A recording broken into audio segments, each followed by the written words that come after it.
How's it going, everybody? This is Lubomir coming to you all from SportSpecific, and I want to speak to you all today very briefly, hopefully, about the difference between self-respect and self-pity.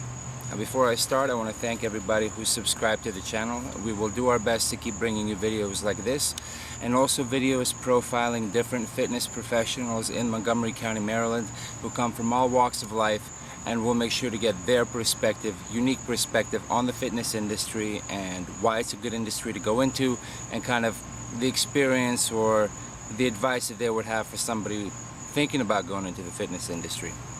But presently I want to speak to you all again about the difference between self-respect and self-pity.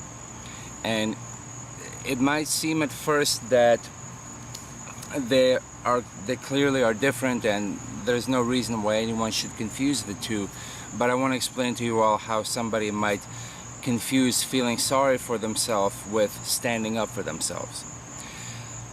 First of all, self-respect will make you work harder to achieve the goals that you have, or to live up to the standard that you've set for yourself. Self-pity, on the other hand, will give you motivation to make excuses for why you shouldn't work this hard. Self-pity will give you a reason to feel badly for yourself, or to coddle yourself enough to where you feel okay with doing subpar, where you feel okay with not giving the kind of effort that you need to give to reach your goals. I want to bring this into maybe kind of a realistic scope and talk about a woman who I used to briefly train. And this was a woman who was at this point very overweight, and she had tried working with a few different trainers, and she had tried a few different crash diets, but she was grossly overweight, and not just that, she was very unfit. Her heart was very unhealthy, her lungs were unhealthy. Our workouts, for the brief amount of time that we had them, her workout would be considered the warm-up for other clients of mine. She could barely do anything. And it's not so much, this isn't so much talking about the exercise portion of it, it's how she got to be this big and how she continued to gain weight. And obviously it was through her eating. She very clearly told me that Monday through Friday she would be very, very rigid about her diet. She would cut the calories, she would deny herself this, she would deny herself that, she would be very disciplined. And so she would make sure that by Friday she had made very good headway throughout the week. But then she would say that on the weekends she ate whatever she wanted to. And she was very matter-of-fact about it. And she said the reason she did that was because she felt that she deserved to treat herself, that this was her time to relax. Monday through Friday she works hard at her job. She worked for the government. She worked hard at her job. Monday through Friday she worked hard on her diet, and then Saturday and Sunday she wanted to relax. She felt that she deserved it. She felt that she had earned it after a week of hard work. And so every single week she would gain weight, and every single month she would go up another 3-5 pounds.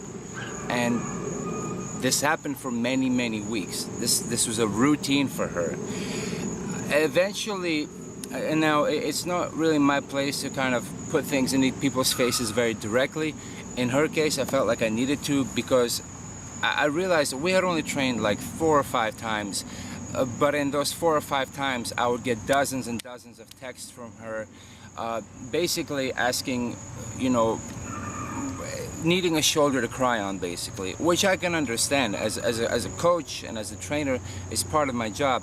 But then it kind of hit me that what she really wanted was just a shoulder, not so much even a shoulder, but a crutch to lean on, and not really anybody who would get her into the right perspective. She was looking for somebody who could tell her that it's okay to live the way that she was doing already. And I kind of said to her, not in a rude way, but I said to her pretty directly that, look, I think the problem is you're a food addict. I think you're addicted to food, and you're never going to really fix your problem until you fix your addiction.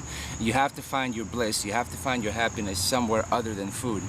And when I had said that to her, her defenses kicked up very quickly. She became very rude, and that was pretty much the ending of our relationship. Now, the reason that she let herself go in this way was because of self-pity. Now, I don't care if you have very good reasons for feeling sorry for yourself. You could have had a traumatic childhood, and maybe you're in a loveless marriage and you don't have kids, and maybe you don't have a relationship with your parents, or your parents aren't around anymore. Maybe you just live in this lowly existence. Even so, feeling sorry for yourself is not going to help you get out of it. Feeling sorry for yourself is not going to help you make progress. If you don't want to make progress, if you'd rather just enjoy the comfort of having someone pity you, or enjoy the comfort of pitying yourself, then by all means, keep feeling sorry for yourself. But it's not going to move you from this to that. Hers was the case, but many people, I think, in maybe a lesser forms, fall into this same category. I've heard people say, well, the reason that I'm overweight was because it was really tough for me growing up. I was made fun of for being fat. I wasn't really taught how to eat properly. I was taught that I should really eat a lot, and they'll give me all these reasons, and those aren't reasons for why you're heavy, because you see it in yourself to begin with. If these people already recognize what the root cause of maybe their eating was in the past, they can't use that to continue to make excuses for where they are now. And everybody knows how you get fit. You eat less, you move more. Right? If you're looking for reasons to back up why you are the way that you are, you're not looking for reasons, you're looking for excuses. I could look back at my own life and I could pick out a dozen or maybe dozens of different situations of maybe where I was victimized, or when something bad happened to me, and I could use those. I could intellectually weave those things into kind of a web of, this is why I am not where I want to be. But it's not going to matter, because even if I can make sense of it logically, it's not going to help me be successful. So I say this to you all to keep in mind, maybe not just in eating, but in life in general.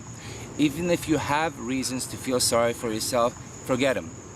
You want to make progress, make progress.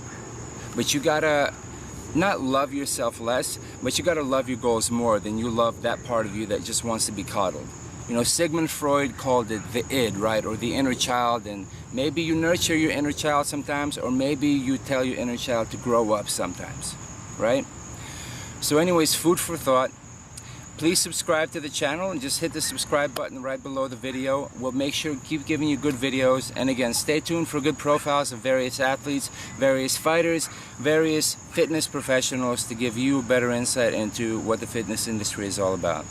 The website again is www.SportSpecific.US. Thank you all very much.